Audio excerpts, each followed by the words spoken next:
Bonjour, bonsoir et bienvenue dans cette deuxième partie de l'épisode sur les romances du Studio 7. Épisode qui du coup complète la première partie, donc si vous n'avez pas écouté, allez écouter la première partie. Mais si ça ne vous intéresse pas de nous entendre parler de romances pendant plus d'une heure, celle-là suffit très bien en elle-même. C'est à vous de voir. Évidemment après je vous pousse à aller l'écouter, ça fait toujours plaisir. En plus on discute de pas mal de choses, c'est plutôt intéressant, surtout de romances, mais d'autres choses. On dérive un petit peu. Donc voilà, écoutez, deuxième partie, c'est le battle. Je suis pour qu'on ne perde pas une seconde. Que je dise quand même qu'autour de la table, c'est les mêmes, évidemment. Frigo, comment tu vas ? Ça va et toi ? Pauline, comment tu vas ? Super. Louis, comment tu vas ? Je suis prêt là. Voilà, et moi aussi ça va très bien. Et je suis prêt. Il faut savoir qu'on enregistre les deux épisodes au même moment, donc c'est pour ça qu'on perd pas de temps et qu'on enchaîne. Et ben, la romance, le battle, premier round, c'est maintenant. Alors un premier round sur lequel on revient sur la technique, l'histoire, le plot, l'intrigue, le réal, l'année, tout ce qui est très technique. Et puis on va commencer comme d'habitude par Pauline. Tout à fait. Alors du coup j'avais commencé à le dire dans la partie 1. J'ai choisi un film de Jonas Trueba qui s'appelle Les Exilés Romantiques, Los Exiliados Románticos en espagnol, puisque oui c'est un film espagnol. Il est sorti en 2015, il fait 1h10. C'est un cinéaste assez récent, Trueba, donc voilà, c'est des films qui sont récents qu'il a fait, donc celui-ci 2015.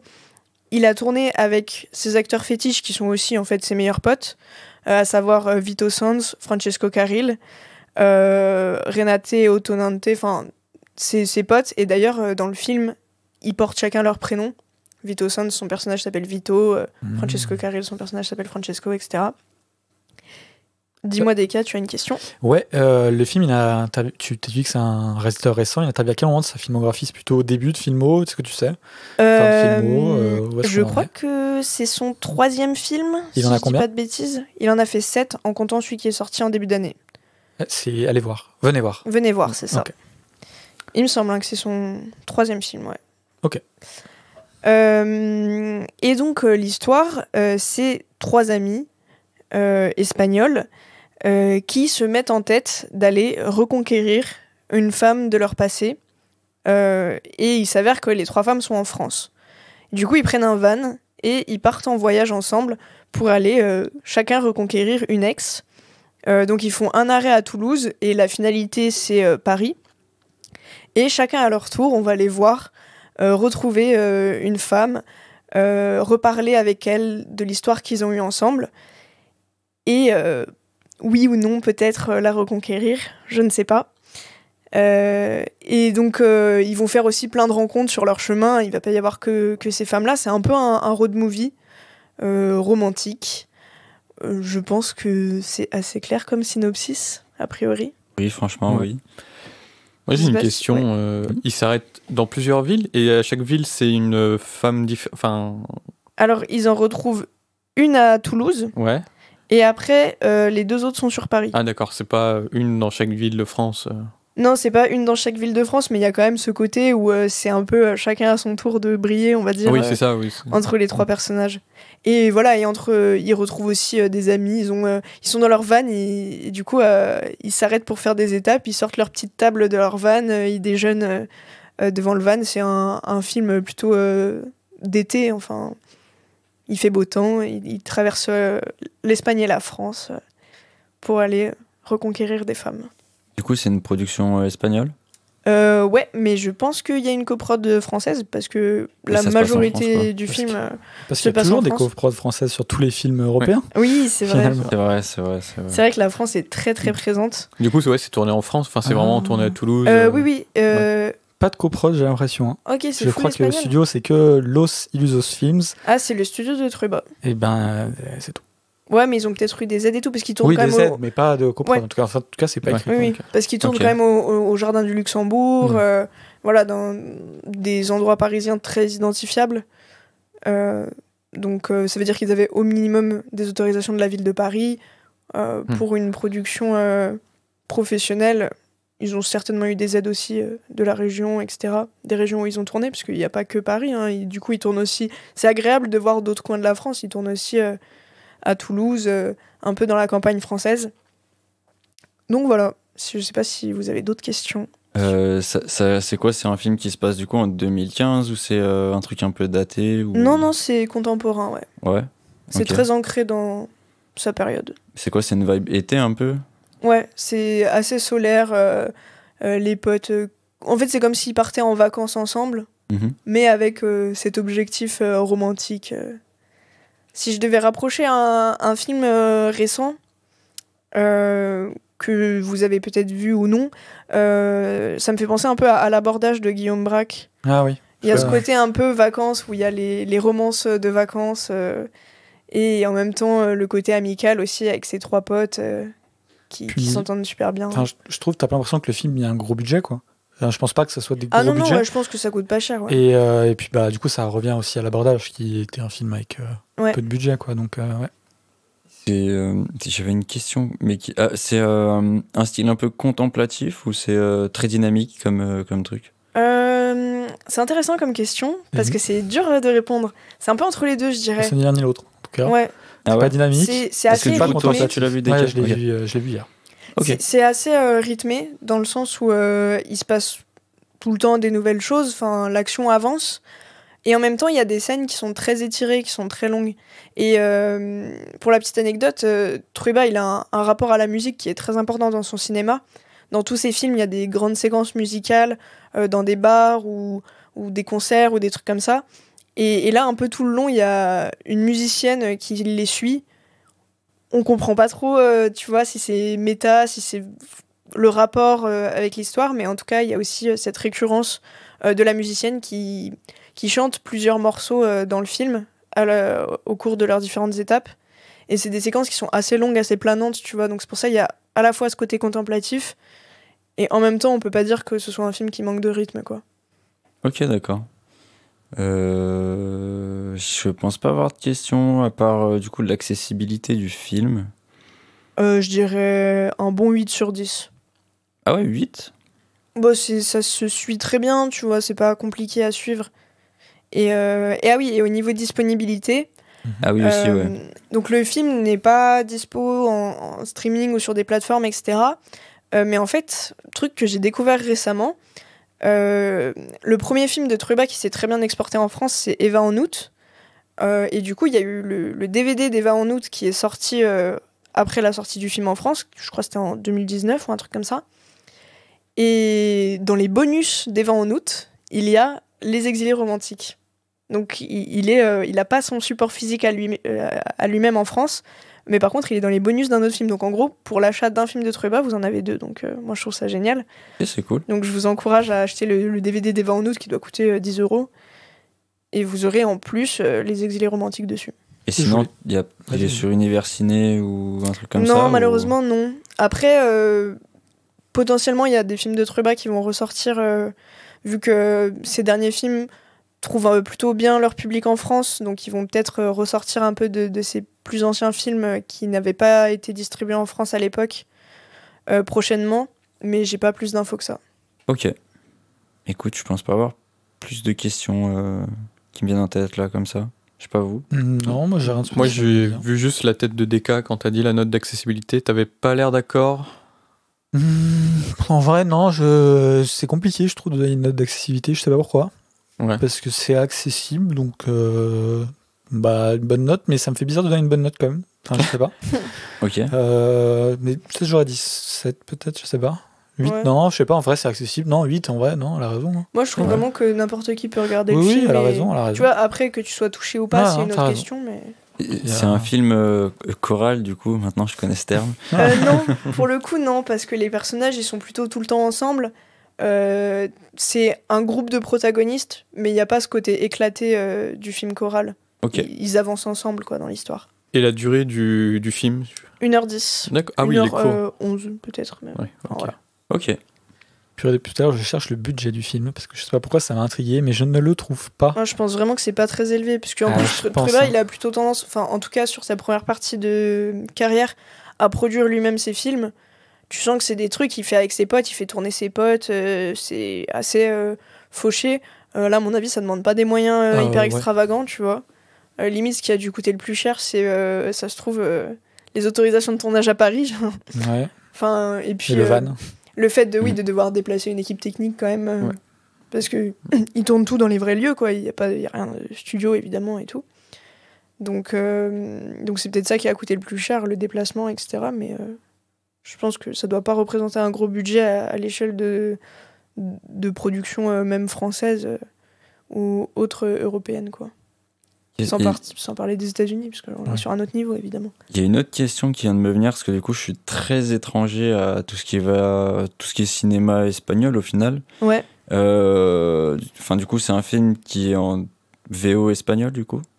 Ouais, alors il y a beaucoup de langues parlées différentes dans le film, parce que du coup, ils voyagent, ils rencontrent des personnages parfois qui ne viennent même pas ni de France ni d'Espagne. Donc dans le film, ça parle espagnol, italien, français, Beaucoup français. allemand. Ouais, beaucoup français, parce qu'ils vont Ça se quand passe en même France, quoi, beaucoup ouais. en France. Mais c'est toujours la voix originale, enfin c'est jamais doublé. Ok, ouais, c'était C'est ça que ma les question, personnages du coup. qu'ils rencontrent parlent pas forcément la même langue qu'eux. Mais ils vont toujours parler, enfin c'est toujours l'acteur lui-même qui parle, quoi. Mais eux, ils font pas, par exemple, comme en Italie, à faire de Non, il la n'y a pas de post-lip-sync non, ou il y a pas de quoi. post-synchro. Parce qu'en fait, quand un Ok. personnage parle une langue différente, c'est parce que dans le film, il est étranger, tu vois. Ouais, Ouais, il mais traduit. après, je voulais plutôt dire, genre, même pour les personnages principaux, tu vois, ou... Ouais, Par non, exemple, non, le cinéma italien aime bien redoubler oui. tout le temps, tu vois. Oui, c'est vrai. Est-ce que c'est pareil C'était là-bas ou pas? pour d'autres raisons. Non, non, pour le coup, pas trop. Après, moi, je m'y connais pas forcément en vieux cinéma espagnol. Ouais, donc mais du moins pour ce film-là. Mais pour ce film-là, non, pas du tout. Et d'ailleurs, il y a certains des personnages qui parlent plusieurs langues. Par c'est ça. exemple, le personnage de Francesco, il parle aussi italien à certains moments. Il y en a qui parlent un peu français. Enfin, c'est vraiment... On entend plein de langues différentes. On Ouais, voyage c'est ça. avec Et ce puis film. l'un, il va traduire l'autre, parce qu'en fait, c'est comme quand tu te retrouves avec plein de gens qui parlent de langues différentes. Ouais. Il y en a un, il va traduire telle personne pour que l'autre comprenne. Enfin voilà, donc c'est un peu Ok, d'accord. multilangue. Mais là, oui, c'est exactement ça. Anglais, espagnol, parce que je l'ai sous les yeux, français, allemand et italien. Ok, d'accord, d'accord. Donc voilà. Bah écoute, je pense pas avoir plus de questions, du coup. Et bien, passons à Louis. Allez. Et ben moi, je vais encore te faire voyager, frigo. Mhm. On va en Argentine, mais pas Ok. pour un film argentin, pour un film hongkongais. Mhm. Je vais te présenter. Stylé. Je vais te présenter donc, comme j'ai dit dans la première partie, Happy Together du génie Wong Kar-wai. Film sorti en 1997. Ok. Et donc, ça se passe en Argentine, à Buenos Aires. Et on y suit en fait le couple de deux hommes originaires de Hong Kong qui ont décidé de partir en Argentine tous les deux en couple pour recommencer à zéro leur histoire. Donc, c'est leur histoire du couple en fait. Ils se séparent, ils se disputent, ils s'aiment, ils se redisputent pour au final se séparer et peut-être recommencer à zéro, encore une fois. C'est un peu comme une ritournelle, un tango, mais c'est cette histoire de ce couple dans une ville qui leur est étrangère. Et puis voilà, tout Ok. simple. C'est avec les deux acteurs, donc c'est Leslie Chung et Tony Leung. Donc c'est les deux acteurs fétiches de Wong Kar-wai. Ça a eu le prix de la mise en scène à Cannes en 97. Et donc voilà, il fait partie des films très connus de Wong Kar-wai. Du coup, c'est un film qui se passe en 97 aussi Ouais, ou... qui est Ok. contemporain et tout. Est-ce que Leslie Cheung a un lien de parenté avec Maggie Cheung ou pas? Non, je crois pas. Rien à voir. Hein. Ok. Et c'est Mmh. Leslie, c'est un prénom du coup masculin. Oui, là c'est Oui. un homme, hein. C'est deux hommes. Ouais, Leslie, ouais, j'avais compris, ouais. Et Leslie Chung qui était réellement bisexuel et qui est malheureusement décédé tragiquement. Ok. Et Tony Leung, pour l'anecdote, était pas chaud du tout à jouer un homme homosexuel. Ah ouais. Et Wong Kar-wai l'a un peu piégé. Il lui a donné un synopsis qui disait grosso modo ton père est mort en Argentine, tu découvres qu'il a eu une liaison avec un homme et tout, tu vas en Argentine.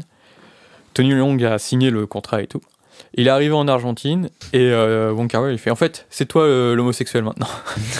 Putain. Ouais. Et apparemment il était pas trop chaud et tout, il était même en mode ouais mais comment je vais montrer ce film à ma mère et tout. Ouais, Et Wong Kar-wai, c'est il aurait- un truc assez touchy. Je sais pas comment c'est à Hong Kong, mais C'est bizarrement légal.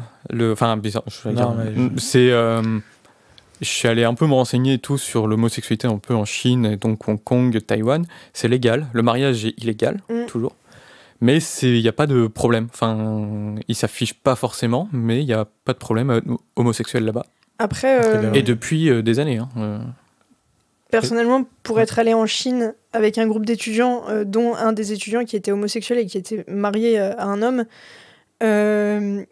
culturellement, ils sont quand même très choqués par ça. Oui. C'était des étudiants, des jeunes où tu vois qui sont peut-être censés avoir l'esprit un peu plus ouvert. En plus des étudiants en médecine, enfin bon, tu vois, tu te dis ils peuvent avoir l'esprit un peu plus ouvert que des anciennes générations. Ouais, j'avoue Et que c'est pas vraiment- comme ça que je vois les étudiants en médecine. mais- Pas spécialement non plus. Bah je sais pas, t'es censé quand même avoir une certaine ouverture d'esprit parce que tu Oui. soignes tout le monde, tu vois. Ok, oui, je voilà. vois. Ça, c'est Et, parce que tu et es là, quand ils ont une bonne su étudiante genre, en médecine. qu'il y a un homme marié quoi et tout, tu vois, ça les avait Ça choque un peu. choqués un peu, ouais. Ouais. Après, là, c'est à Hong Kong. Enfin, c'est des Hongkongais, donc Oui, ils ont c'est plus vrai. la culture occidentale. Ouais. Donc, voilà. Après, oui, je me souviens. Après, la question, du coup, c'est pourquoi Buenos Aires? Bah, du C'est coup, comme ça. C'est au Wong Kar-wai, il avait envie de tourner à Buenos Aires. Il explique un petit peu dans une interview à l'époque dans Positif. J'ai fait énormément de recherches. je vois ça.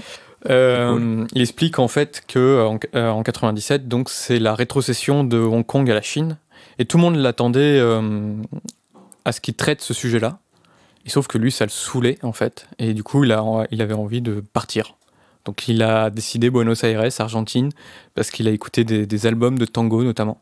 Et ça l'a donné envie de partir. Il a lu un livre aussi qui a dans son titre Buenos Aires, et ça l'a trop donné envie d'y aller, et d'en faire une histoire là-bas.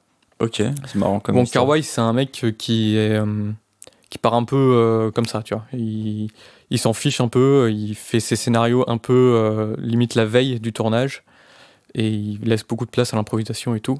Et ce film, notamment, en fait partie. Ok. Je trouve ça cool l'histoire de se dire tout le monde s'attendait à ce qu'il fasse un film sur la Chine et tout, il s'est dit je me barre à l'autre bout du monde quoi. Mais je pense qu'il en avait un peu marre et tout, et en plus il avait fait déjà 2 films qui se passaient dans le Hong Kong récent, enfin contemporain, Chungking Express et Les Anges Déchus. Et du coup, Ouais. je pense qu'il avait envie un peu de changer d'ambiance pour un film qui est beaucoup plus intimiste du coup que Hong Kong. Ok.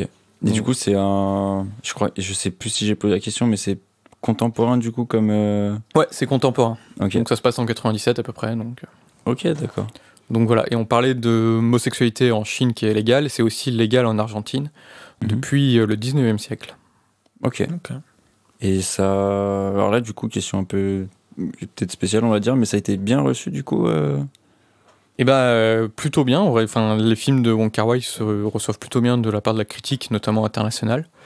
À Hong Kong, je sais pas vraiment, j'ai pas vu spécialement de retour là-dessus, mais en tout cas à l'international, il a obtenu un prix au Festival de Cannes. Et il y a encore beaucoup de gens qui disent que c'est un de ses plus grands films, que c'est le plus grand film des 2 acteurs aussi qui sont extraordinaires. Donc, Ok. T'as dit la durée?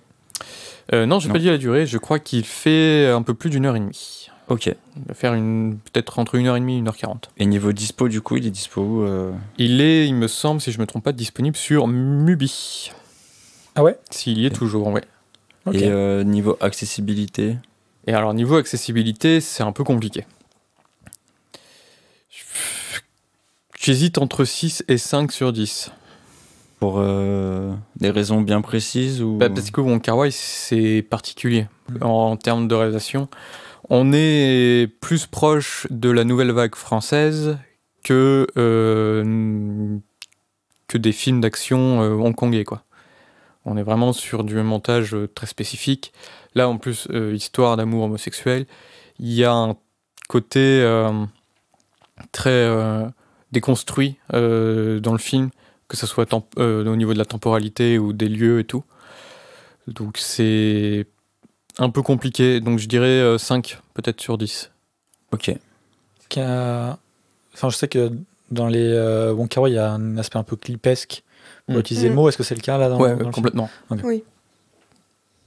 Je me permets juste de Ouais. rebondir, mais du coup, c'était une personne qui a fait beaucoup de clips ou... Pas du tout. Non. Bizarrement, c'est une personne qui n'a pas du tout fait beaucoup de clips, mais qui a été énormément influencée par la nouvelle vague française, par ce qui s'est fait en Occident. En gros, il fait partie de la 2e vague de réalisateurs hongkongais des années 80-90.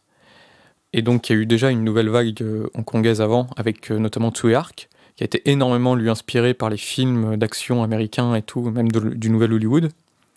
Et Wong Kar-wai, c'est tout l'inverse. C'est plutôt l'inspiration française, nouvelle vague française et du cinéma européen.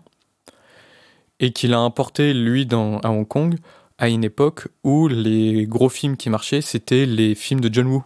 Donc des films gros d'action, actionneurs, du boom boom à tout va. Super bien fait, hein.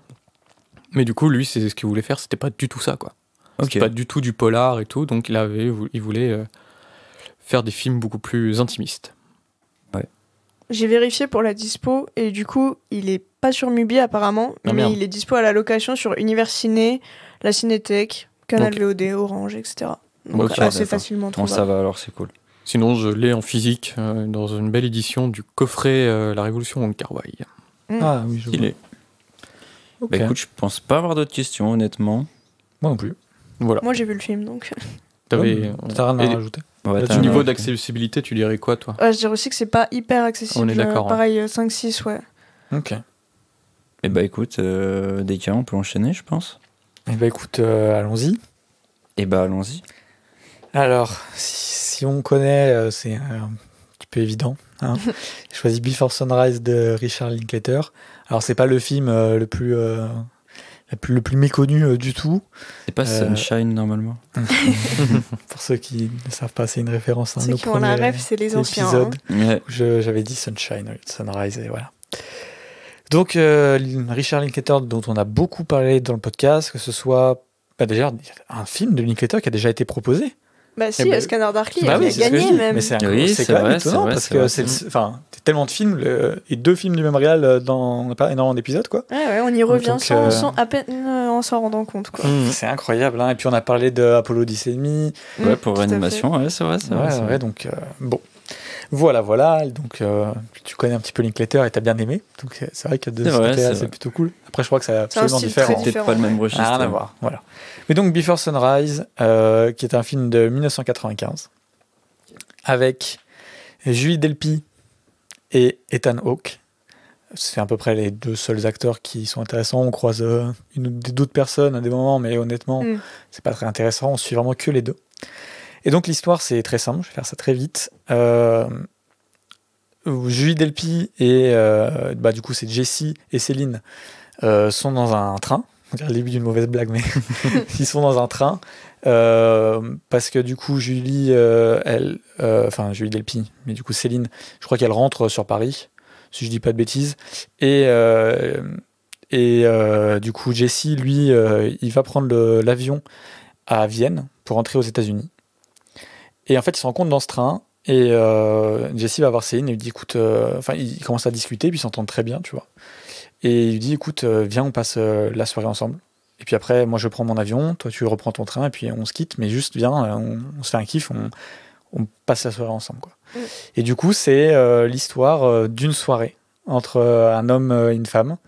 Et voilà, en gros, c'est ça l'histoire, c'est Une soirée. c'est juste une soirée. Ok. Du coup, qui se passe à Vienne. À Vienne À Vienne en 1995. Ok. Voilà, c'est le premier film d'une trilogie. Il faut savoir que chaque film est fait 9 ans, si je dis pas de bêtises, Ouais, je crois que c'est ça. après le film précédent, Précédent. donc Before Sunrise, ça en 95. Before Sunset, lui, il sort en 2004. 2004, ouais, c'est ça. Et du coup, Before Midnight, il sort en 2013. T'imagines qu'en 2022, on espérait peut-être, mais non. Et donc tu suis des trucs, voilà, de ces personnes, et donc ils se quittent à la fin parce que c'est qu'une nuit. En fait, et le plot, c'est voilà, tu suis une des plus grandes soi-disant histoires d'amour en une nuit. Ok. Voilà. Des Du coup, questions ça se passe pas. Du coup, ça se passe que la nuit. En fait, ouais, ça se passe. C'est quoi en fin d'après-midi, Ouais, je ils se pense qu'ils rencontrent arrivent. ouais, de fin d'après-midi, début de soirée. Voilà, et, ils sortent et puis ils disent bon, écoute, moi à 9h30 demain matin, j'ai mon avion. Donc j'ai pas d'argent pour payer un hôtel, donc j'ai prévu juste de marcher dans Vienne et d'attendre jusqu'à mon avion. Est-ce que tu veux venir avec moi et puis demain à 9h toi tu reprends ton train, moi je prends mon avion et puis on va passer la soirée ensemble, quoi. Ok, d'accord. La nuit. Ouais, la nuit, Ouais. ouais, du coup. Ok. C'est à quelle période de l'année Alors, c'est la date exacte, c'est le 16 juin, je crois. Ok. Parce que, ouais, c'est le 16 juin. En tout cas, c'est en juin, je crois, si je dis pas de bêtises. Si, c'est en juin. Alors, le 16, je sais pas si c'est exactement le 16, mais je crois, si je dis pas de bêtises. Ouais, enfin, du coup, c'est en juin, quoi. Le 16 juin, que ça se passe à Vienne. Ok, c'est quoi? C'est du 16-9 ou de la 4 tiers? Je sais pas pourquoi ton film me donne une vibe de 4 tiers. Non, Ouais. non, il n'y a pas de 4 tiers. C'est, Ok, non, c'est conventionnel, on va dire. ok. Donc, voilà. Écoute, je pense pas avoir de questions. Mhm. Je sais pas ce que Louis, t'en as. Je sais pas Non. si tu l'as vu ou pas. Non, moi je l'ai pas vu, mais c'est un film qui me donne beaucoup envie depuis des années et tout, parce que j'aime beaucoup Linklater, j'aime beaucoup Ethan Hawke aussi. Et je l'ai pas vu, parce que je suis un peu le mauvais élève du groupe, je ne vois pas les films de mes camarades, Tu rates. je ne fais pas mes devoirs. C'est un film qui dure combien de temps, du coup? Il dure 100 minutes. 100 minutes? 1h40. Donc 1h40. Ok, Et d'accord. sur 3 films pas trop longs. Ouais, ça Ouais. va. Et le niveau distribution, c'est comment Alors, il est sur Univers Ciné. C'est Ok. ça la question. Hein. Ouais. Ouais. Ouais, il est pas sur d'autres trucs, en tout cas que je sache, peut-être. Hein. Mhm. Mais là, en tout cas, non. C'est sur Univers Ciné quoi, que tu pourras Ok. le louer. Alors juste, j'ai une question du coup, mais qui concerne un peu la série. C'est les mêmes acteurs sur les 3 films du coup? J'ai pas envie de. En vrai, c'est que ça peut dévoiler un peu des trucs, tu vois, de le dire. Après, Ouais, c'est vrai, c'est vrai. Globalement, ça se sait. Après, mais en si on soi, le oui, sait ça pas, se sait, ouais. mais si vous le savez pas, Mm. vaut mieux pas savoir. Après, le truc, c'est que moi, en soi, On sait pas. Écoute, est-ce que ça change ma perception du film que je le sache ou pas? Parce que en soi, ça peut changer un certain feeling à la fin. ok, d'accord. Je trouve, hein. C'est Oui, possible. et en fait, ça change beaucoup aussi dans ceux d'après. Enfin, en tout cas, dans le deuxième, moi, je trouve que ça peut changer un petit peu, ouais. Que c'est Ok, mieux de pas d'accord. savoir. Après, c'est vrai qu'en général, on le sait, mais que si tu le sais pas, tant mieux. Bon, du coup, je pense avoir compris. Non, ça peut tout être, hein. Ok. Non. Niveau accessibilité? C'est quoi? C'est neuf, non? Ouais, c'est ultra accessible. C'est vraiment l'histoire d'amour. Ouais. Après, c'est beaucoup de dialogue. Hein. En fait, c'est que du dialogue, quoi. C'est juste les deux qui parlent. Donc, c'est que ça. Ok. Donc, faut aimer entendre des gens discuter, quoi. C'était un peu l'impression de tenir la chandelle pendant 1h30, quoi. Waouh. C'est complètement ça. C'est Non, mais c'est vrai. Non, c'est C'est vrai, un c'est moment vrai. de bonne soirée, ça. T'as l'impression C'est de. Voilà, ils sont là, ils vivent leur petite histoire, et puis toi, t'es à côté, et puis tu la regardes, quoi. Après, C'est- tout à l'heure, ouais. on parlait enfin, dans la première partie, de vivre un peu par procuration, tu vois. Ah là, ouais. Voilà, Tu vois, c'est carrément t'es ça. totalement dans le délire, hein, en mode t'as envie d'avoir leur histoire. Le truc, c'est des inconnus, ils passent la nuit ensemble, c'est hyper romantique. Enfin, Ok. Voilà. Ouais, j'ai encore pris un risque avec un film peu accessible. Non, en vrai, non. Enfin là, du coup, on peut passer à oui, vas-y. entre guillemets, ma note de truc, Allez, tu vois. vas-y. Mais en vrai, là, pour le coup, il n'y a pas de film en dessous de l'autre ou quoi. Enfin, je veux dire, c'est tellement différent dans chaque proposition que je saurais pas trop dire. Ça vous intéresse au moins, les films d'intrigue? Je pense que celui de Pauline, c'est celui qui m'attire le plus. Mais c'est pas pour autant que le vôtre m'attire Oui, moins bien que sûr. ça, en Oui, gros. bien Mais sûr. je pense que par contre, toi et Louis, c'est au même niveau. Ok. Il y en a, enfin, globalement, il y en a pas un en dessous de l'autre, quoi, en gros. Voilà. Ok. ok. C'est ce que je pourrais dire. Bah écoutez, on peut passer au deuxième round. Let's Allez. go. Yes. Alors dans ce deuxième round, on a décidé qu'on n'allait pas faire le round pourquoi c'est une romance, parce que voilà, Ouais. Ah ouais. ou comment gérer la romance, etc. On va juste faire comme pour l'épisode 2022, un deuxième round libre, dans lequel on peut ajouter ce qu'on veut, parler de ce qu'on veut. Yes. Donc voilà, et puis on va commencer avec Pauline. Bah, moi, je suis peut-être celle où il faut le plus préciser pourquoi c'est une romance, parce qu'on a quand même 3 protagonistes, contrairement à vos 2 films où c'est un couple évident. Et du coup, c'est vrai qu'on part de ce côté plutôt bande de potes, mais en fait, l'histoire est vraiment marquée par les retrouvailles de chacun avec la fille après qui il court, quoi. Et les scènes clés du film sont vraiment centrées autour de la romance. Et c'est intéressant, en fait, c'est comme si on avait des variations en mode 3 issues possibles à cette même quête qu'ils ont. Et du coup, c'est vachement bien écrit, justement, pour avoir ce côté à la fois répétitif, un mec qui retrouve la fille, et en même temps, ça se termine jamais pareil entre les couples. De manière générale, Trueba, c'est quelqu'un qui écrit très bien. Il y a beaucoup de dialogues aussi. des scènes de discussion à table entre un groupe ou simplement 2 personnes. Et il arrive à vraiment à créer une ambiance qui fait que tu ressens les sentiments des personnages. Je pense à une séquence de discussion entre du coup un des 3 couples où c'est un peu gênant et tu ressens le malaise, mais genre t'es mal à l'aise devant le film. Pas dans un mauvais sens, tu vois, genre vraiment dans le truc, tu te mets à la place du personnage. Pas genre, t'es à un endroit où tu devrais pas être. C'est absolument Non, horrible. non. Cette scène est absolument C'est pas horrible dans le sens, vraiment en mode... pas bien, hein, mais dans le sens faut s'accrocher, quoi. Tu sens vraiment le malaise. Ouais, quoi, tu il y sens- a En gros, un genre, si niveau. tu te mets à la place du personnage, faut l'encaisser en gros. Ouais, c'est ça, c'est Ok. ça. Ouais, C'est ça, genre ouais. tu te mets à la place du protagoniste et t'es genre pas bien pour lui, quoi. Un exemple très simple, tu vois une scène de demande en mariage, la personne se met à genoux et tout, et l'autre est en mode non. Non, non, non. Ah non. Tu vois, genre, et c'est très gênant. C'est et ce tu genre sens de dans malaise, les yeux ouais. que vraiment, non, vraiment, il y a un truc qui va pas là. Ouais. Ouais, Voilà, ouais, tu vois ce d'accord. malaise Mhm. C'est ce malaise-là. Et bah Ouais, du ok. coup, il y a ça, mais il y a aussi dans d'autres conversations où ils parlent de manière hyper animée de certaines choses et où t'es là et t'as genre envie de prendre part à la conversation presque. Donc c'est en ça que je trouve ça très bien écrit. Après, c'est aussi très joli, très coloré. Du coup, on est en été, dans la campagne, la nature. Il y a une séquence plutôt vers la fin où ils vont se baigner, tu vois, c'est hyper beau. C'est la dernière scène. Hein. Bah, je le disais pas exprès, mais on s'en fout Ah, en fait pardon. au final. Non, mais on s'en Ah, je fiche un t'avouais peu. parce Hein. que ça Ça pas se finit à du tout, oui. Paris, du coup, ils se baignent dans la Seine aussi. ou- Non. Ouais, sorry, ça Heureusement, va, mais non. ouais, Non, ça- c'est plutôt voilà, très champêtre, on va dire. C'est un film qui, bien qu'il soit espagnol, est très français. En fait, Trueba, il a des énormes influences de la nouvelle vague d'une part et de Eric Rohmer. Et du coup, tu ressens vraiment le côté un petit peu contes moraux d'Eric Rohmer, relation entre les personnages, discussion, rapport à l'art pour certains, etc. Et en fait, c'est un film que je trouve très doux. Et le cinéma de Trueba, de manière générale, je le trouve très doux.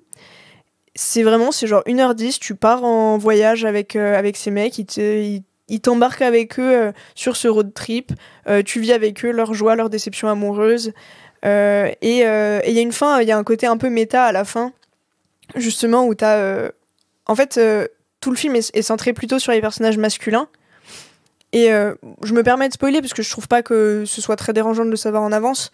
À la fin, la caméra se retourne un peu. En gros, les personnages masculins s'éloignent au loin et tu te ressens sur les femmes en mode, en fait, tout le film il est à propos d'elles. Et du coup, c'est peut-être quand même important de les filmer elles, tu vois, et pas juste les hommes qui leur courent après. Et en fait, elles se mettent à parler comme si elles critiquaient un peu le film en direct et justement en disant que il y a une vanne en mode le film il passerait pas le test Bechdel, tu vois, parce que les femmes elles sont là un peu pour faire les potiches et c'est que sur les hommes. Le test quoi? Alors c'est un test qui, je sais pas par qui, enfin, Bah, par Bechdel. ouais, lui-même, par je crois. Bechdel, ouais, voilà. Et en gros, c'est pour dire si le film, en résumant vraiment Oui, parce qu'il y a très beaucoup de simplement, soucis avec le film. avec c'est le pour test, dire mais- si le film il est sexiste ou pas. Ouais. Genre en gros si les femmes elles ont des vrais rôles, un vrai développement, etc. Bah, j'ai les 3 questions en tête, si tu vois. Ah bah vas-y. Alors en fait, quand tu regardes un film, tu poses 3 questions. Est-ce qu'il y a des personnages féminins nommés? Mm. Est-ce que elles... alors, je crois qu'il n'y en a plus que 2, je suis plus sûr. Mais en gros, est-ce que tu as les personnages féminins nommés? Est-ce qu'elles discutent entre elles?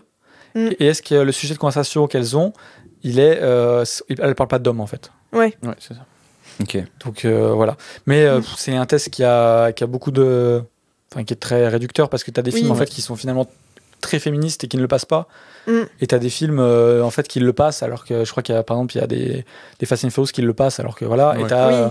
je crois que c'est je sais plus quel film, peut-être même Thelma et Louise ou enfin un truc du genre quoi qui le passe pas alors que Ouais. ça a pas trop de sens tu vois. Mais Oui. c'est quand même Mais intéressant en d'une gros, certaine façon. En gros, c'était voilà. juste pour dire qu'il y avait ce Mais bien côté sûr. un petit peu méta où le film parvient à se regarder un peu et à critiquer ce qui pourrait être critiquable dedans. Et je trouve ça vraiment plutôt intelligemment fait. C'est vraiment un film qui fait vibrer, comme on dit. Mhm. Ok. Voilà. Je suis en train de réfléchir, mais je pense pas avoir plus de questions. T'aurais quelque chose à ajouter, toi, Deka, sur ce film? Je l'ai vu, du coup, et en fait, techniquement, il aurait tout pour me plaire. Enfin, pas techniquement, mais Ouais, Sur le papier, Sur le quoi. papier, il a tout pour me plaire. Et quand je l'ai vu, il m'a pas plu. Il a pas vibé dès qu'il y a... J'ai pas du tout vibé, non. Et je saurais pas dire pourquoi. Je pense que c'est vraiment question d'affinité avec plus avec la forme, en fait, je pense. Que ça soit les couleurs, l'image, la photographie et tout. Et du coup, je suis resté un peu de côté, mais j'ai rien de, j'ai pas vraiment de critique à faire sur le film en mode T'es plutôt d'accord avec ce que j'ai dit. Oui. Ouais. Contrairement, tu vois, et J'ai mal à la fureur, où là, j'ai vraiment un truc où je te dis, ok, cet aspect-là, vraiment, ça, je peux en parler. Ouais, on avait un vrai débat dessus. Ouais. Là, il n'y a pas d'aspect qui m'ont vraiment déplu. Je pense que c'est vraiment très personnel. C'est juste que c'est une image qui ne m'a pas trop touché. Enfin, il y a un aspect très, je vais dire brut, mais pas brut dans le sens brut. Enfin, comment dire, un aspect très on a posé la caméra et puis on filme l'instant, tu vois. Ouais. Et sans presque fioriture, sans retouche, sans rien. Donc très proche du réel, on va dire. Ouais. Et c'est vrai que je sais pas, j'ai moins réussi à rentrer. Après, c'est peut-être que je l'ai vu dans un... Enfin, j'ai eu du mal à rentrer dans le film aussi, alors qu'il est assez court, mais du coup, j'avoue que j'ai eu du mal. Enfin, j'ai commencé le film, je suis allé aux toilettes, après j'ai recommencé, après je suis allé manger un bout et tout. Bon, après, t'as déjà 20 minutes du film qui sont passées, et t'es en mode, en fait, je suis pas rentré dedans, et c'est peut-être trop tard pour maintenant rentrer dedans. Vu qu'il est court, justement. Donc, voilà, mais j'ai aucune critique à faire sur le film. Hein. Après, c'est vraiment très personnel. Hein. C'est marrant ce que tu dis sur le côté brut, parce que du coup, moi, je rapproche Trueba de Romer. Et c'est ces réalisateurs qui, parfois un peu à tort, sont qualifiés, enfin parfois même à tort totalement, sont qualifiés de naturalistes. Parfois, quand on connaît pas trop le naturalisme, on dit que Romer est un réel naturaliste, parce qu'en gros, on pense à juste le côté tu regardes les gens vivre dans la nature et tout. Et en fait, le naturalisme, c'est une recherche de cinéma presque documentaire, où tu prends des acteurs amateurs, où il y a beaucoup d'improvisation, beaucoup de caméra à épaule, etc.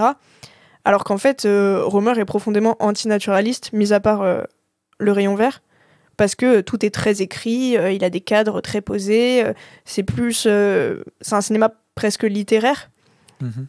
Et Trueba, je le rapproche plus de ça, et du coup, je trouve ça amusant que toi, t'aies ressenti ce côté un peu, on pose la caméra et on voit ce qui se passe, parce que... Non, Ouais, pardon, excuse-moi, vas-y. Parce que je pense pas du tout que c'est comme ça que le film a été fait, tu vois. Non, mais alors, je dis pas que c'est on pose la caméra et je dis pas que ça se fait comme ça, mais c'est le ressenti que au visionnage, je trouve, on a du film, tu vois. C'est mais sans dire que c'est pas écrit ou que c'est, je dis pas qu'ils improvisent ou quoi, mais il y a un côté, c'est vrai, hein, après c'est comme tu dis, moi je connais pas Romer et je connais pas plus de naturaliste que ça, donc j'en sais rien, tu vois. Mais en tout cas, c'est de mon point de vue de personne qui connaît pas, c'est un peu ce que ça me renvoie, tu vois, c'est parce que voilà. Parce qu'il y a beaucoup de plans séquences. Ça quand même. En fait, les discussions sont pas c'est peut-être pour ça du coup que t'as pas cette forcément impression, tu vois. Plan séquence, mais Trueba, il utilise beaucoup le plan fixe. Ouais, voilà. Oui. Et du coup, par exemple, tu vois, quand je disais, ils sortent leur table de leur van, ils petit déjeunent, en fait, t'as la caméra posée et eux qui parlent pendant leur petit déjeuner et le cadre, il va pas bouger, tu vois. Ah ok, d'accord, je vois. Et... C'est l'impression que la caméra c'est genre un personnage et qu'il est assis avec eux, quoi. Ouais, un peu. Mais je pense qu'il y a quelque chose de ça, parce que comme c'est ses potes, tu vois, c'est comme si lui, il était parti avec ses potes et juste on le voit pas, mais il est là avec eux en les filmant, quoi. Parce qu'il y a une scène où ils sont tous à table en train de manger, et là, dès que la caméra se pose quelque part, tu vas voir des gens, mais il y en a d'autres que tu vas pas voir, quoi. Comme quand en fait t'es assis à une table, et c'est filmé d'une manière que par exemple le mec qui est derrière la personne qui est à gauche, tu le vois pas du tout, le mec qui est à droite, en fait tu le vois pas du tout, tu vois ceux qui parlent, et en fait t'as l'impression qu'il enlève des gens de la scène, alors que non, en fait je pense juste que c'est... Enfin, je sais pas. C'est comme s'il ciblait sur une conversation, mais avec la pièce qui continue de vivre autour, tu vois. Il se dit pas, vu que j'ai décidé de filmer ça, ça s'arrête à ça. Et après, je comprends que ça puisse être déstabilisant. Moi, je trouve que c'est une manière hyper intéressante de filmer les moments de vie. Mais après, voilà, question de sensibilité, bien sûr. On peut difficilement répondre à ça. J'ai pas accroché, ok, ça arrive. C'est ça. Et en repensant au film, je me dis, en fait, tu vois, j'ai l'impression que c'est... Alors, ça peut être pris comme critique, mais c'est le genre de film, ça me fait ça des fois, où le visionnage est assez chiant et douloureux, mais où le repenser du film est plutôt agréable et t'es content parce que t'as pas passé spécialement un bon moment quand tu l'as vu. Tu t'es peut-être un peu fait chier, c'était peut-être un peu long et t'es pas rentré dedans, mais quand tu y repenses, en fait, tu te dis, c'était cool. Tu vois, il y a des films comme ça, je sais pas pourquoi. Je vois. Et c'est un peu ça, là, donc voilà. Ok. Écoute, je pense pas avoir de questions supplémentaires. Moi non plus. Moi non plus. Ça me donne bien Du envie. coup, si je me permets de la poser, mais je pense pas que ça le soit, mais c'est pas du 4 tiers non plus. Parce que ça, il y a enfin là, du coup, ça me Alors, non. fait penser à une mais vibe comme ça. c'est marrant que tu dis ça parce que le dernier film de Trueba est tourné en 4 tiers. Donc, c'est Ok, un réalisateur qui use du 4 tiers, mais pas dans ce film-là. Ok. Je fais une fixette sur le 4 tiers. Ouais, enfin, en fait, je sors d'une semaine de plan en 4 tiers. C'est pour ça, du coup, en fait, l'aspect scène de vie brute, je l'associe de ouf à du 4 tiers. Ok. Donc, du coup, c'est pour ça. Tu sais pas mal si le film est en noir et blanc cette fois. C'est Ouais, c'est ça. la nouvelle obsession. Après Ouais, le noir c'est et blanc, le c'est le 4 4 tiers. Le film est en couleur, si jamais. Oui. Non, Très après, belle là, couleur. pour le coup, je m'en doutais. Ok. On peut passer à Louis. Ouais, bien sûr. Allez. Et ben moi mon film il est en couleur et en noir et blanc. Il y a les deux. Ouais. Le début est en noir et blanc et ensuite on passe à la couleur. C'est quoi, du coup, c'est la Chine en noir et blanc Non, et, c'est en fait tu vois pas Hong Kong. Enfin si tu vois non tu vois pas Hong Kong, c'est Taïwan à la fin même. On voit Taïwan à la fin, mais tout le long du film ça se passe en Argentine. Et en fait le film commence déjà, t'es dans le couple et tu commences déjà avec une voix off qui est là tout le long du film et qui t'explique un peu le contexte. Je crois que j'ai vu que la première scène parce que j'allais commencer à regarder puis je me suis dit ah non en fait c'est bien que vous soyez que deux et que du coup moi je l'ai pas vu. Je crois que la première scène est en couleur. Non. Ok. C'est en noir et blanc. Et le film te jette tout de suite dans ce couple en Argentine et te lance tout de suite dans une scène d'amour. Tac, cash, direct, sans fioriture, sans rien. Donc voilà, déjà ça te met bien dans l'ambiance. Et ce qui est intéressant, c'est que c'est une rare scène de sexe chez Wong Kar-wai. J'ai pas le souvenir que dans In the Mood for Love ou dans Chungking Express, il y a des scènes de sexe aussi crues. Non, il y en a pas. Et parce que c'est un réalisateur qui fait plutôt... qui est très sensuel, mais par les gestes ou par des regards. Ouais. Très peu par l'acte en lui-même, en fait. Donc là, c'était très intéressant déjà de commencer le film tout de suite. T'es balancé dans ce couple-là, homosexuel, paf, directement vers une scène de cul. Ouais, c'est vrai, exactement. Enfin, c'est un réalisateur qui est ultra sensuel. Enfin, Oui, oui, In the oui. Mood for Love, c'est ultra sensuel, mais tout est dans la suggestion. Et voilà. Ouais. Et t'as, comme tu dis, Après, est-ce absolument que c'est qu'une pas scène un de cul. cliché du coup de son film homosexuel Et l'ouvrir sur les mecs qui baisent, tu Ouais, vois. je Alors pense que que- le reste c'est plus. je pense pas. En fait, je pense qu'il a voulu vraiment un peu, je sais pas, changer un peu ses habitudes avec ce film. Déjà à partir en Argentine et proposer, une scène de sexe dans sa filmographie, quoi. Donc c'est intéressant. Et tu commences donc ce couple la voix off t'explique qu'ils ont déjà recommencé à zéro. C'est pour ça qu'ils sont en Argentine.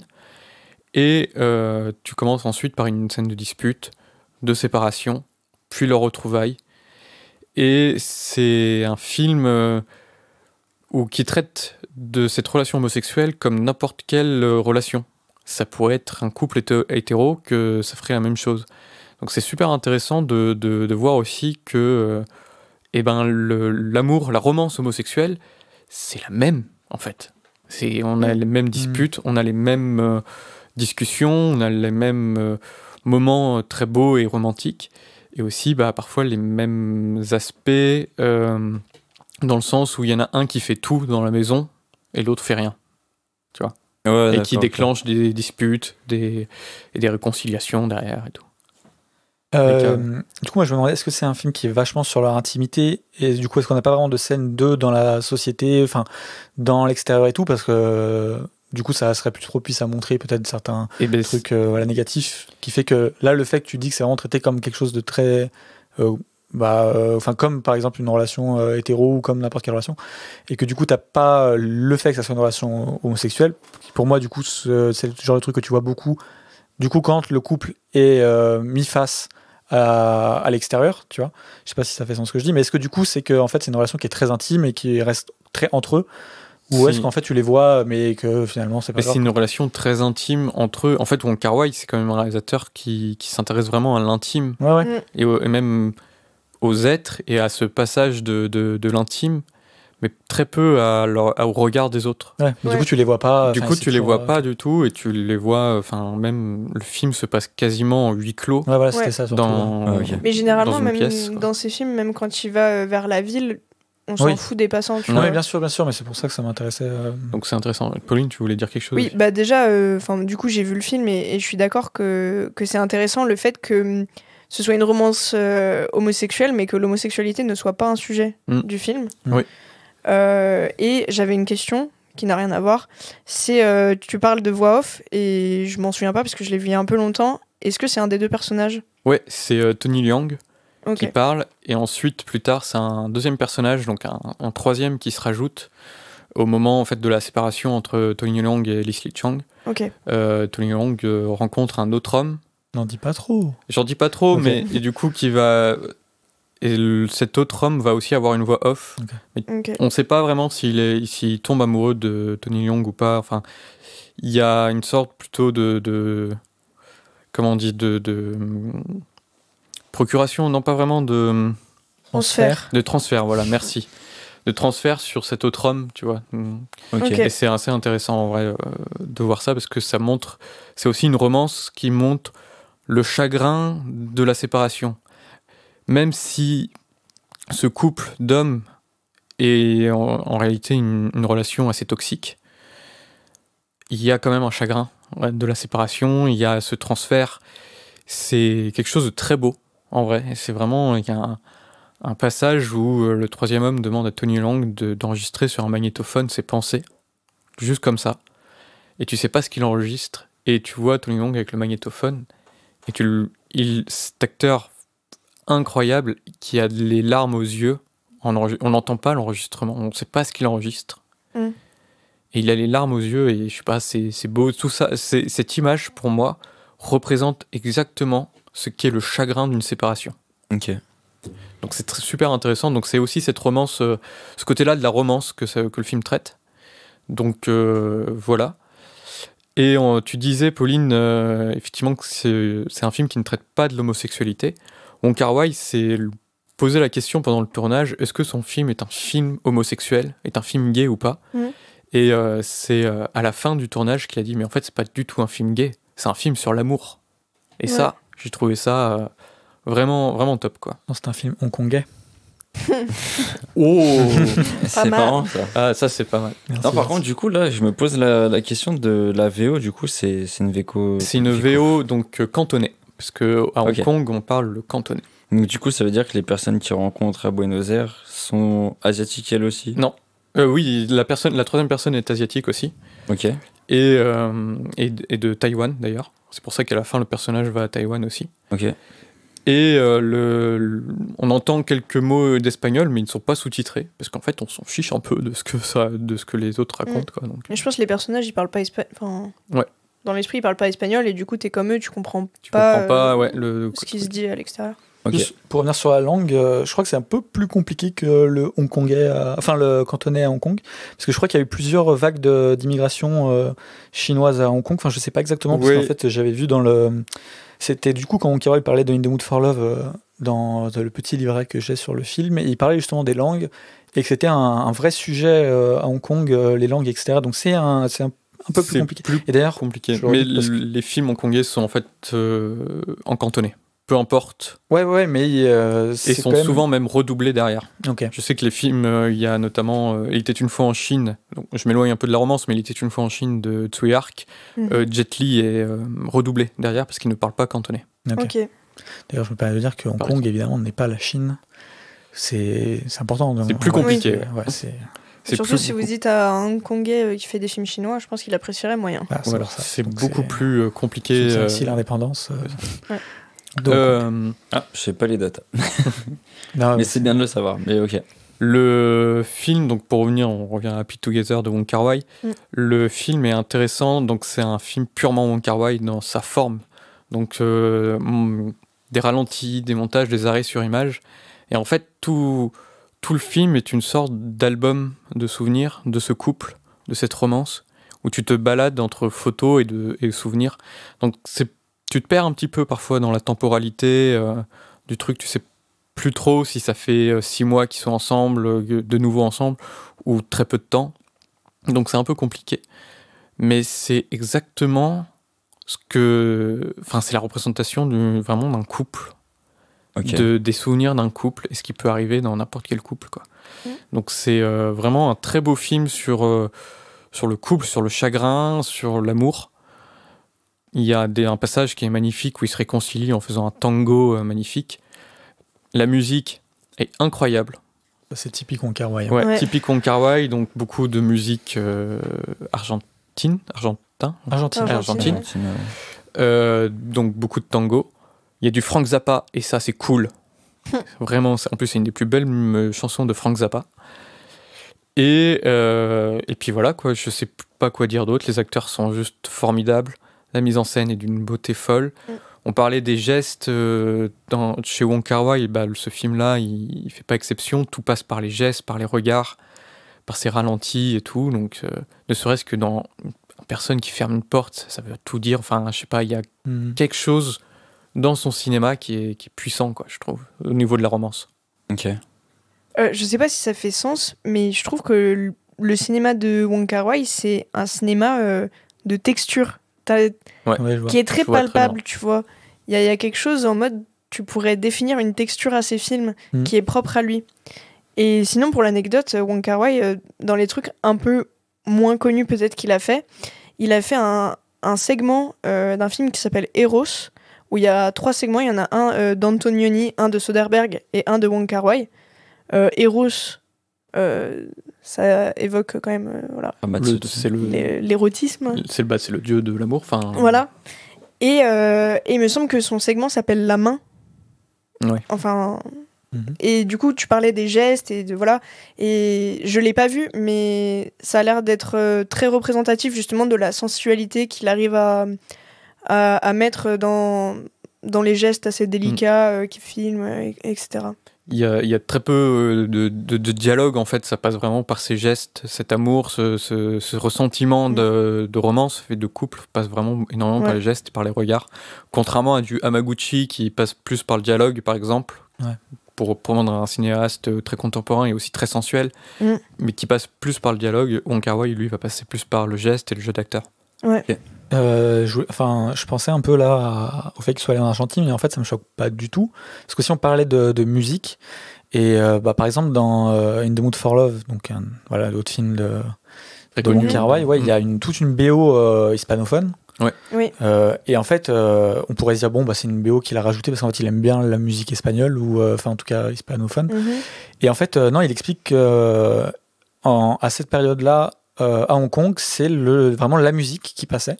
Okay. Et donc la musique, peut-être à Argentine, c'est vraiment une musique qui était dans la culture hongkongaise, parce qu'elle est très présente, et que c'est vraiment ce qu'ils écoutaient. Par exemple, quand tu regardes du coup In the Mood for Love et que tu as Kizas, c'est vraiment une musique qui était écoutée à Hong Kong à cette période, et c'est pas un rajout de... Donc c'est voilà. Et donc du coup, en fait, ça m'étonne pas qu'il ait repris ces musiques, parce qu'en fait, c'est vraiment finalement aussi sa culture à lui. Et c'est rigolo, parce qu'il y a une des musique qui est utilisée dans le film, qui est donc un tango, et en fait il l'a utilisé juste parce qu'il a acheté l'album dans l'aéroport à Amsterdam avant d'aller à Buenos Aires pour tourner son film. Il a acheté un album, il l'a écouté sans doute dans l'avion et fait ok, je vais utiliser une de ses musiques. C'est marrant parce que il est tout le temps sur l'improvisation. C'est marrant parce qu'en même temps ça fait hyper sens. Le tango c'est une danse hyper sensuelle, les musiques hispaniques, il y a quelque chose de quand même de sensuel aussi, de chaleureux. Le tango entre les deux personnages dans la cuisine, c'est une des plus belles scène de film. Sensuel, Racontez-moi pas tout le film non plus, parce que je commence à avoir un peu trop de données sur le film. Franchement, moi, c'est vraiment c'est un film que je trouve incroyable, très beau, touchant. Enfin, vraiment, je sais pas comment te le vendre plus, quoi. Ouais, ok, déjà, je pense avoir saisi quand même. Très bien. Tu penses avoir des questions, toi, Daika ? Non, j'ai très envie de le voir. J'aime beaucoup Wong Kar-wai. C'est un de mes réalisateurs préférés, Wong Kar-wai. Ouais, c'est... avec un de mes acteurs préférés qui est Tony Leung. Ok. Ouais, donc voilà, quoi. Moi, j'aurais une question juste avant. Est-ce que, Pauline, tu penses avoir quelque chose à rajouter au film ou pas ? Non, c'est pas mon Wong Kar-wai préféré, mais je trouve que c'est un très beau film. J'aime beaucoup Wong Kar-wai. C'est pas non plus mon Wong Kar-wai préféré. Ok. Alors moi, j'ai juste une question par rapport à Wong Kar-wai Wong Kar-wai. Est-ce que du coup ce serait un bon film d'accès à sa filmographie, ou est-ce que c'est pas le best ? C'est une bonne question. De ce que j'ai vu, j'ai l'impression qu'il n'y a pas de bon film pour rentrer dans mon Wong-Kar-wai. Ouais, c'est... Tu rentres ou tu rentres pas. C'est un c'est vraiment du tout rien. Très particulier. C'est peut-être la première. En fait, si t'aimes ce film, t'aimeras probablement pas mal d'autres de sa filmo. Et si tu l'aimes pas, t'aimeras probablement pas mal d'autres de sa filmo, quoi. D'accord, ok. C'est ça. Non, c'est même peut-être pas celui par lequel il faut rentrer, tu vois. Donc, ok. Mais il est... Je sais pas, il est intéressant quand même. Il est pas inintéressant. Et, Après, tous les films ne sont pas inintéressants, je pense, tu vois, mais... Je sais pas, je trouvais que c'était une bonne question. Mais oui, c'est une très bonne question. Oui, tout à fait. Moi, je t'avoue que j'ai commencé Wong-Kar-wai avec son film The Grand Master. Donc, complètement quelque chose de complètement différent. Ah oui, alors pour le coup, oui, ça, c'est vraiment... un film d'arts martiaux. Donc, c'est un film de kung-fu, et encore, du kung-fu à la Wong-Kar-wai. Donc, encore une fois, très dans les gestes et tout. Sur Ip Man, le maître de Bruce Lee. Ok. Voilà, qui est très cool aussi. De toute façon, Wong-Kar-wai, c'est toujours excellent. Donc, ok. Foncez. Et bah écoute, je pense rien avoir à ajouter de plus. Pas de question. Bah, on peut passer à ton film. Lance-toi. On passe à mon film, à Before Sunrise de Richard Linklater avec Ethan Hawke et Jules Delpy. T'as l'air de bien les aimer, ces deux-là. Si tu savais. Vraiment, c'est mes darons. C'est non, juste non, en fait. Je te jure, non. Si. Non. Tais-toi. Alors, on parlait aussi pourquoi on n'avait pas choisi certains films dans la première partie. Et là, j'ai envie de dire pourquoi j'ai choisi aussi ce film. C'est que, en fait, j'aime beaucoup dans les romances quand il y a quelque chose de tragique, tu vois. Quand il y a quand même un moment où t'es là, t'es face à l'amour et tout, mais vas-y, peut-être ça te déchire le cœur, t'es au bout du rouleau. Et voilà. Et en fait, dans Before Sunrise, il y a ça, alors que c'est plein d'espoir, tu vois. Que c'est très beau, qu'il n'y a pas de vrai, enfin tu vois, il y a personne qui meurt, il y a personne qui, enfin tu vois, ils se déchirent pas les deux et tout, mais c'est comme voilà, sans spoiler, hein, mais c'est l'histoire, tout se passe en une soirée quoi. Et donc dès le début du film, tu sens qu'il se rapproche, etc. Mais t'as déjà en tête, comme si t'étais, tu sais, quand des fois tu passes une super soirée avec quelqu'un. Puis tu te dis, putain, il reste 3 heures et après c'est fini. Puis tu commences à compter les heures et t'es en mode, putain, je suis en train de vivre genre le meilleur moment de ma vie, mais c'est fini dans tel moment. Et là, du coup, t'as ça vraiment dans Before Sunrise parce que bah, tu sais qu'à 9h30, il doit prendre son avion et il a pas le choix de reprendre son avion. Et donc, quoi qu'il arrive, bah, à la fin, tu vas être déchiré, tu vois. Parce que ça va se terminer alors que tu vois, il s'est vraiment passé quelque chose et il n'y a pas d'autre choix, tu vois. Donc, ça me touche beaucoup. Et c'est un film que je trouve absolument magnifique. Vous savez déjà que je pleure beaucoup devant les films, mais souvent quand je dis que je pleure devant un film, c'est pas vraiment vrai. En fait, c'est plus que je vais avoir les larmes aux yeux, ou je vais me sentir un peu vraiment triste et que voilà, je vais avoir les yeux un peu rouges ou quoi, mais c'est rare que je pleure vraiment, tu vois. Putain, Before Sunrise, c'est compliqué, quoi. Ouais, c'est très dur. Et je sais pas pourquoi, mais ce film, je sais pas ce que m'a fait Richard Linklater, tu vois. Mais je suis sur Twitter, je vois un clip de Before Sunrise ou de Before Sunset, j'ai les larmes aux yeux, tu vois. Je pense au film, je parle du film presque, je vais chialer, tu vois. Je sais pas pourquoi, je trouve que le film il me touche beaucoup. Et là, du coup, j'ai re-regardé Before Sunrise. Bon, au bout de 5 minutes, j'ai les larmes aux yeux, c'est rien passé dans le film, tu vois. Il y a un truc qui va pas. Mais c'est parce que je trouve qu'en fait, le film est trop touchant, en fait. Les deux se rencontrent et... En fait, quand j'y pensais, je me disais, mais en fait, ça doit être un peu cringe. Enfin, je me rappelle plus trop de quand ils se rencontrent parce que, en fait, il va juste lui parler dans le métro. Ça peut être un peu en mode. Et en fait, c'est fait de manière tellement naturelle, tellement truc. À aucun moment, t'as l'impression que l'un est en train de forcer l'autre ou qu'il est en train de l'importuner et tout. Les deux en train de vibrer ensemble et tout. Et tu sens qu'ils ont envie vraiment de se parler, de trucs et tout. Et donc, déjà, ça fait que direct, tu rentres dans le truc, tu vois. T'es pas en mode, oh putain, il va la faire chier dans le métro. Vas-y, il est lourd, elle a pas trop envie et tout. Non, les deux. Ça se passe, ils commencent à vibrer, tu sens qu'il y a vraiment un feeling. C'est hyper naturel, ouais. C'est hyper naturel, ils disent bah viens, j'ai envie de manger un truc, on va dans le wagon-bar. Ils y vont, ils discutent, ils échangent, ils parlent d'anecdotes, de trucs, de pensées qu'ils ont, de leur vie, voilà, c'est que un enchaînement de dialogues, de pensées, de tout ça. Et ça se passe, c'est magnifique, tu vois, moi je trouve que c'est absolument magnifique. Il y a des scènes, je crois que c'est les plus belles scènes d'amour, tu vois. C'est abusé. Et non, mais c'est dingue, tu vois. Et il y a quand même un truc qui m'a. À un moment, je suis presque à sortir du film. Parce qu'ils ont un moment de discussion et tu sens qu'il ils vibent un peu moins, tu vois, ils se prennent un peu la tête, ils sont pas trop d'accord sur certains trucs. Il y en a, il y a des idées, l'autre il dit des trucs qui sont un peu relous. Tu te dis putain, mais Ethan Hawke, quel lourd, tu vois. Enfin, il y a des trucs, tu vois, qui te sortent un peu. Gâche pas le truc. Ouais, t'es là, ouais, putain, bro, vas-y, sois normal, tu vois. À un moment, ils sont assis sur le truc, ils disent, eh bien, on se pose chacun autour une question. Ils demandent, c'est quoi ton premier désir sexuel que t'as rencontré? Bro, on parlait de cul maintenant tout de suite, c'est le premier truc que t'as envie, tu vois. Puis après, ils commencent à discuter, ils ont des takes un peu sur le féminisme, le truc. Ethan Hawke, des fois, il est un peu, enfin, tu sens qu'il est un peu daté, il est pas dans les trucs et tout. Tu dis, oh, putain, bro, ouais, c'est compliqué et tout. Mais le film, il arrive quand même à te reprendre. Et tu sens qu'en fait, c'est pas juste, c'est pas que vibrer et être toujours d'accord et trucs. C'est des fois, tu vas avoir des dialogues, tu vas pas être d'accord, tu vas avoir des moments où tu vas un peu te prendre la tête, mais ça n'empêche pas que t'as un truc envers l'autre, tu te sens lié avec cette personne, tu vibes avec. Puis c'est moi qui peuvent parler de tout, tu vois. C'est ça. Et que, bah ouais, quand tu rencontres quelqu'un, exactement, tu vas pas vibrer sur tout. Et bah des fois, tu vas dire, putain, ça c'est un peu chiant, mais vas-y, il y a le truc de l'instant, il y a le truc qui fait que c'est trop fort, tu vois, et que c'est pas grave, viens. Et tu sens que les deux sont vraiment en train de presque tomber amoureux l'un de l'autre, pour pas dire presque, tu vois. Et en sachant que bah, ça va se terminer à la fin de la nuit, quoi, au début de la journée. Il y a des scènes qui sont absolument incroyables. Je pense à la scène dans le truc où ils écoutent le vinyle. Oui. Mais en fait, c'est marrant parce que en gros, tout à l'heure, tu disais, ça fait penser aux soirées où genre tu passes un trop bon moment et tu regardes l'heure en te disant, putain, il reste que 3 heures et tout. Et en fait, si je devais décrire le sentiment que donne ce film, c'est qu'il te rend nostalgique du moment présent. C'est genre le genre de moment que tu vis qui est tellement bien que en le vivant, tu t'es déjà triste en te disant putain, je vais plus jamais vivre un moment comme ça.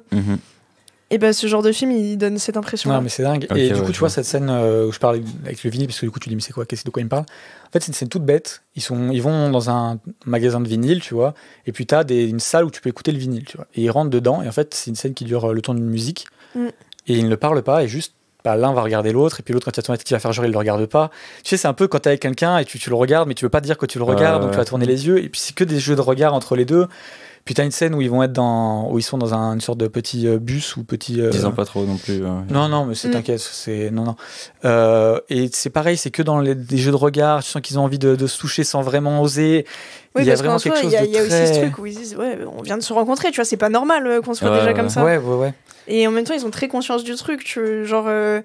Ils peuvent pas s'empêcher de se dire, mais en fait, genre, c'est mon âme sœur, tu vois, juste c'est trop bizarre parce qu'on vient de se rencontrer dans le train, quoi. Et donc voilà, ils parlent de tout, de rien, ils ont des discussions, ils se baladent. Et moi je trouve que c'est absolument magnifique, tu vois, à la fin tu prends les mouchoirs, tu pleures et tout, t'es au bout du rouleau. Et vite fait pour parler du coup comment le film a été écrit, parce qu'on pourrait se dire bah c'est beaucoup d'improvisation et tout, parce qu'en fait c'est juste eux qui marchent et qui discutent et qui découvrent Vienne et voilà, qui apprennent un score. Donc tu pourrais dire en fait c'est juste des scènes où on l'a dit aller improviser. Ouais. Et en fait pas du tout, aucune improvisation, que dalle, rien, tout est écrit de A à Z. Wow. Ouais. Ça ils l'ont dit, ils disent que, enfin je crois que Jules Delpy qui dans un film comme ça tu peux pas te permettre d'improviser. Ok. Et en fait ils ont écrit à 4, Richard Linklater. Une autre dame qui s'appelle, excusez-moi, je vais la voir, Kim Krizan, et beaucoup avec l'aide du coup Ethan Hawke et Julie Delpy. D'ailleurs, bon, il y a eu un souci parce qu'ils n'ont pas été crédités en tant que co-scénaristes, ça avait un petit peu posé souci, mais voilà. Et voilà, il faut savoir que par exemple, Julie Delpy a écrit beaucoup de phrases et de lignes de dialogue du personnage d'Ethan Hawke, et Ethan Hawke a écrit énormément, plus quasiment pour le personnage de Julie Delpy que pour le sien, et en fait les deux écrivaient plus pour l'autre que pour soi-même finalement. Et donc c'est pour ça que ça vibe de ouf, tu vois. Des films très personnels du coup pour ces acteurs-là. Je sais pas, ce que je sais c'est qu'Ethan Hawke il avait très peur d'enregistrer avec Julie Delpy au début parce qu'il trouve qu'elle est très très intimidante, je peux comprendre. Il dit que quand t'es jeune, que t'as une vingtaine d'années et qu'on te dit tu vas devoir jouer là avec Julie Delpy, t'es vraiment intimidé de ouf, tu vois, parce qu'il dit quelle autre femme de 20 ans comme ça, c'est trop intimidante. Mais en fait, du coup, l'histoire, elle a un peu c'est pas vraiment inspiré d'une histoire vraie, tu vois, mais Richard Linklater, il a rencontré quelqu'un à Philadelphie, avec qui il a passé un moment, alors je sais pas si c'est une nuit ou un peu plus, et après ils se sont perdus de vue, ils sont complètement perdus, etc. Et donc ça l'a beaucoup inspiré pour faire le film. Et du coup, l'autre femme qui a écrit, qui s'appelle Kim Krizan, elle aussi, elle a rencontré quelqu'un dans un train en Europe, et il y a quasiment exactement la même histoire, quoi. Donc c'est beaucoup inspiré aussi de ce qu'ils ont vécu. Okay. Écoute, quoi te dire de plus, à part que c'est pour moi la romance ultime, parce que t'as tout en une soirée, t'as l'impression de vivre un date où tu tombes littéralement amoureux de quelqu'un, tout colle, enfin c'est absolument C'est incroyable. un peu le goal de genre rencontrer ton âme sœur. Ah ouais, ou- t'es là, tu veux, mais je veux ce qu'ils ont, tu vois. Ouais, vraiment. C'est ça, et voilà, enfin, c'est absolument incroyable. Ok. Du coup, tu penses rien. T'as des questions, toi, Louis? Ah non, pas du tout. Moi, j'ai que là les deux films, celui de Pauline et celui de Deka, me donnent très envie, les deux. Et je pense que ça va être très difficile pour toi, quand même. Ouais, je pense. Il y a moyen. T'as des choses à ajouter, toi, Pauline, sur ce film? Non, moi j'adore. Hein, enfin, c'est incroyable. Je vois pas comment on peut ne pas aimer ce film. Je sais pas. Ou alors, faut vraiment ne pas avoir de cœur. Quoi. Non, ou alors il faut vraiment ne Ouh là là. pas s'accrocher Oui, non, Attention ou alors. à ton au personnage. Non, mais Non, si c'est tu- vrai, il y a des gens qui n'idéalisent pas forcément l'amour et qui. Oui, mais même tu peux ne pas, par exemple, le personnage, comme je dis, hein, d'Ethan Hawke, il y a des fois où il est un peu lourd, et même les deux, tu vois, t'as l'impression qu'il va plus sur le même truc et tout. Ouais, c'est vrai. Et ça peut te sortir et te dire, bon, il est un peu lourd et tout. Et mais ouais. Mais en tout cas, pour avoir vu du coup les 3 films, effectivement, bon courage parce que, genre, même si j'adore mon film, j'adore les 2 autres aussi. Donc, Ouais. Normalement, si t'es pas trop aigri de l'amour, tu devrais passer quand même un bon moment. Ouais. Il y avait une question qui m'est venue en tête et je suis déçu, elle est partie. Ah. Je suis dégoûté. Elle va revenir. Écoute, ouais, je pense pas honnêtement. Franchement, là, je pense pas. Dommage. Ouais, coup dur. Mais ouais, c'est. Enfin là, concrètement, je sais pas où donner de la tête. C'est marrant parce que- Vas-y. Avec les 3 films, on a un peu 3 échelles, à savoir que le film de Deka, c'est un film qui est quand même très bavard. Mon film, il est un peu entre les deux. Il y a des moments très bavards et des moments. Voilà. Et le film de Louis, c'est plutôt l'inverse. Le film qui est beaucoup dans le non-dit. Je veux dire un truc aussi sur les dialogues, c'est que vu comme ça, les dialogues ils peuvent des fois paraître un peu faux. Enfin, t'as l'impression des fois que c'est vraiment écrit. Tu sens que c'est un peu idéalisé dans le sens où, vas-y, tu rencontres quelqu'un, tu vas pas commencer à dire des trucs comme ça, sortir un peu des trucs un peu poétiques, romantiques et tout. C'est à certains moments, et t'es en mode bon, vas-y. Mais en fait, dans le film, on y croit, tu vois. Et même si t'as des trucs qui sont un peu clichés ou un peu romantisés de ouf, bah t'as envie d'y croire qu'en fait, ils parlent juste comme ça. Moi, j'ai déjà rencontré des gens qui parlent comme ça, genre Élie Bartin, tu vois. Ouais, non, mais bien sûr, mais tu vois, c'est quand même, tu vois ce que je veux dire dans leur dialogue, où des fois, tu sens que c'est des dialogues qui sont écrits, quoi. Oui. Tu sens que, mais, je sais pas, ça passe, c'est bien, c'est beau.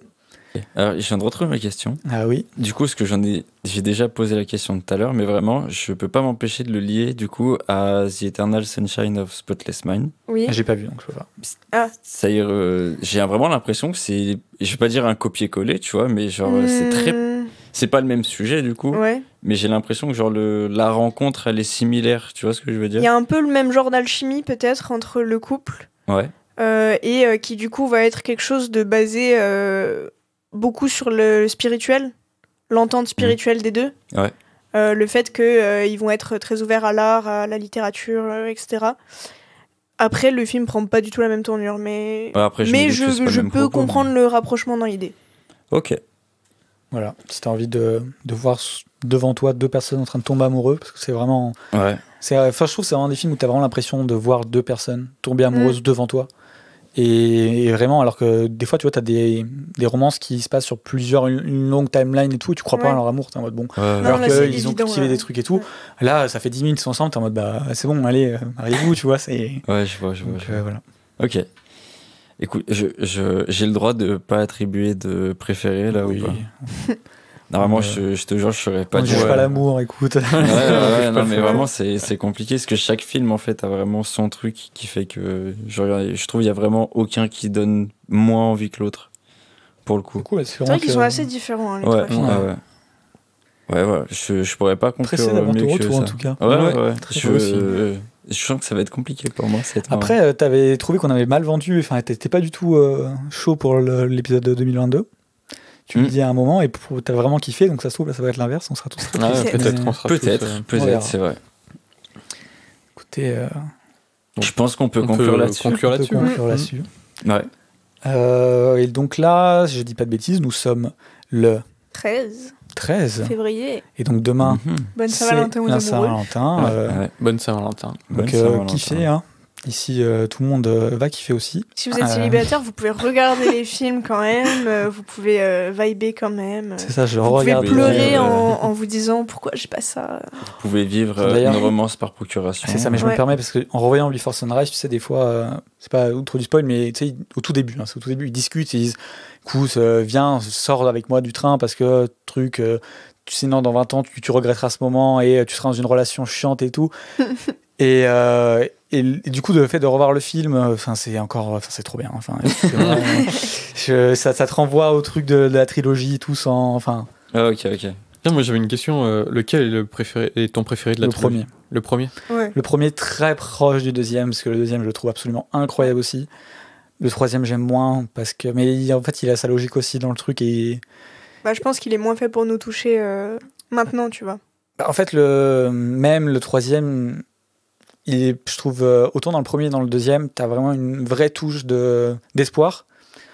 Autant il y en a qui le voient dans le troisième, autant moi quand je regarde le troisième, je n'ai plus aucun espoir. Tu vois. Donc, ok, ah ouais. Moi pour moi il est très très pessimiste et pour moi c'est. Ok, ah ouais, je le voyais pas comme ça moi, mais d'accord. Ouais, si on en parlera en off parce que sinon ça serait trop de spoil, ouais. mais voilà. Mais regardez les trois, c'est. Oui, et puis franchement il dure 1h30 à peu près. Ça fait 3h30 à la fin. Tu peux faire ça pour moi. 4h30, pardon. Oui, mais je pense que tu vas aimer quand même. J'espère, putain, je serais tellement déçu. Écoute, on verra. On verra. Écoutez. On peut faire un tour des réseaux, peut-être ? Allons-y. Yes. Je te laisse gérer. Je fais grève. Déjà. Voilà. Du coup, on peut retrouver le podcast sur Twitter et Instagram à Studio 7 Pod, si je dis pas de bêtises. Sur Letterboxd à Studio 7. Studio 7, ouais. Voilà, il y aura les sondages et vos recos de films aussi. Les recos de films, c'est avant. Maintenant, les trucs changent. Ouais, donc, on vous aura demandé après le premier épisode quels sont vos films que vous recommandez. Et là, ça sera votre préféré du coup.